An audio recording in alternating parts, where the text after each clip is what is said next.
a lot of people living in Nigeria and also a lot of Christians, RCCG members, concerned people in diaspora, they've been waiting for the vice president to speak about the injustice that is going on in Nigeria.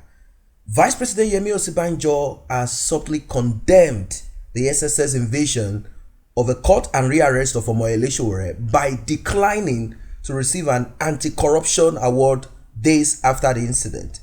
Mr. Osinbajo, a law professor and senior advocate of Nigeria, has been criticized by many Nigerians for not commenting publicly on the Friday invasion of an Abuja Federal High Court by operatives of the State Security Service.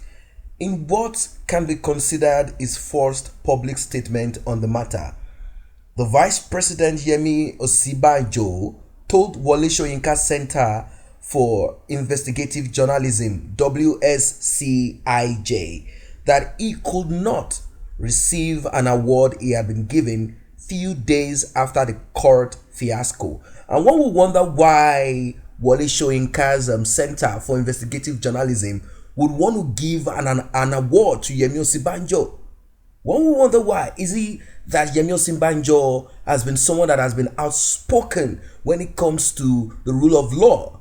Is it someone that has speaking truth to power even though he's part of the same power?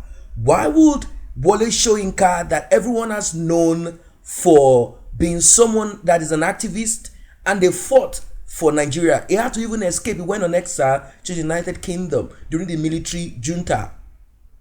Why would they even consider Yemi Osinbajo? I want to know if there are certain reasons. If you know of any, drop that in the comment section.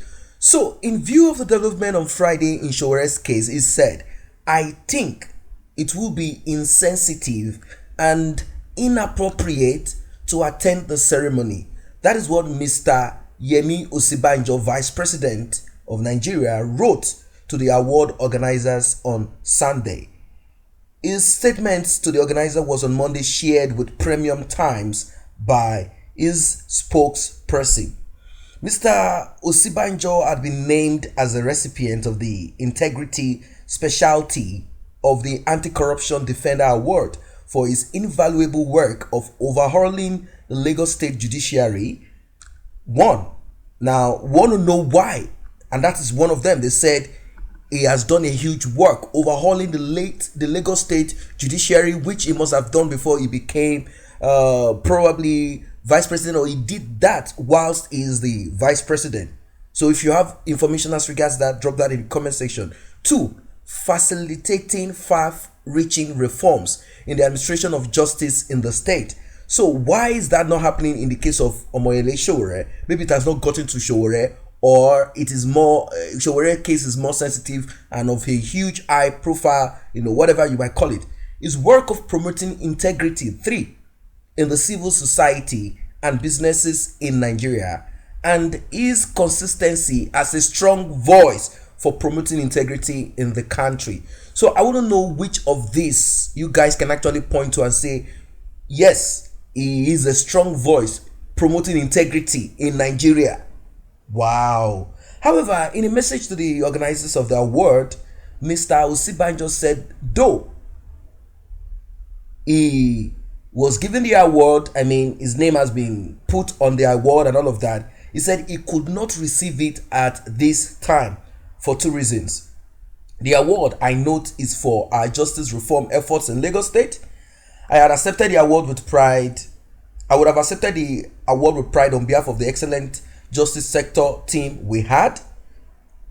However, 2 reasons explain my absence. First is that I am currently in Abu Dhabi for an international meeting under the auspices of the government of the United Arab Emirates, where I am the keynote speaker, and that has to do with some peace, reform and all of that. That is what he went there for. Second, in view of the developments on Friday in Sowore's case, I think it would be insensitive and inappropriate to attend the ceremony. That's what the vice president said.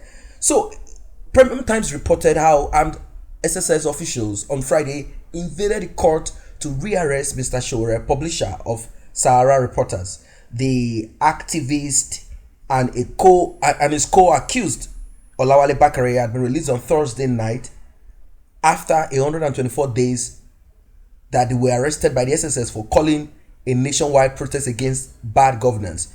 The Nigerian government charged them with treason, money laundering, and insulting President Muhammadu Buhari.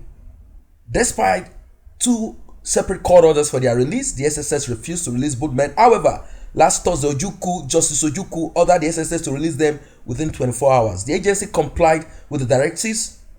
They released them on Thursday. Then, on Friday, they invaded the courtroom. Justice Ojukwu had to run away for her life, and we know the rest of the story. Omoyele Sowore was re-kidnapped by the SSS, and I call them Daura State Service. So, earlier on Monday, the award organizers admitted that they had received a communication from the Vice President. They announced a postponement of the award to Mr. Osinbajo, also citing the treatment of Mr. Sowore.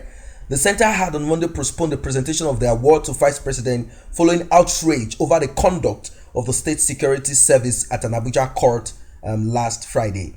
The postponement was decided on to align with protest against the repression of freedom of speech in recent times, especially the incident between the Daura State Service, I call them Daura's Secret Service, and Omoyele Sowore, publisher of Sahara Reporters, and also the protesters that were there. So it's a terrible thing. Amnesty International, a global movement promoting human rights in Nigeria and beyond, was also to be honored with the Human Rights Specialty of the Anti-Corruption Defender Award for its remarkable voice against human rights violations and oppressive laws and its effort to defend freedom of expression in Nigeria. So guys, that's what it is for now. If you're not a member of this channel, or we can grow this channel together, you can do so by tapping on the subscription button. It's just down there on your right below, and the notification icon bell is very important. If you don't tap on it, you will not be alerted whenever our videos are uploaded. Thanks for stopping.